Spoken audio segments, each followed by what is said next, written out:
নমস্কার। ঘরের দক্ষিণ দিককে বলা হয় জমের দিক। এটা তো আপনারা সকলেই জানেন। আমি আপনাকে আজকে একটা উপায় বলবো। আপনার ঘরের দক্ষিণ দিকে কি করবেন, একটা মাটির ওই যে মানে পাওয়া যায় গামলা, টব যেটাকে বলা হয়, যেটা গাছপালা রাখা হয়, সেই টবটাকে নিয়ে, খালি টব, ওর মধ্যে কিছু বলবেন না, সেটাকে নিয়ে আপনার ঘরের যে কোনো জায়গায়, যে কোনো ঘরের দক্ষিণ দিকে রেখে দিন। এটাতে লাভ কি হবে? এটাতে রাহু শান্ত হবে এবং কোনো রকম রোগ বিজয় হবে না। তার সাথে সাথে অকাল মৃত্যু ভয় কেটে যাবে এবং বাস্তু দোষটাও কেটে যায় এটাতে। এবং তারপরে হচ্ছে আরেকটা বলে দিচ্ছি, সেটা হচ্ছে দক্ষিণ পূর্ব।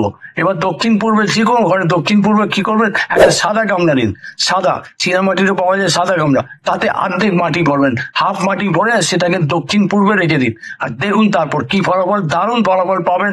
এটাতে খুব ভালো উন্নতি পাবেন, কর্মযোগ পাবেন, তার সাথে আর্থিক বৃদ্ধি হবে, আগেরটার থেকে শরীর রক্ষা হবে।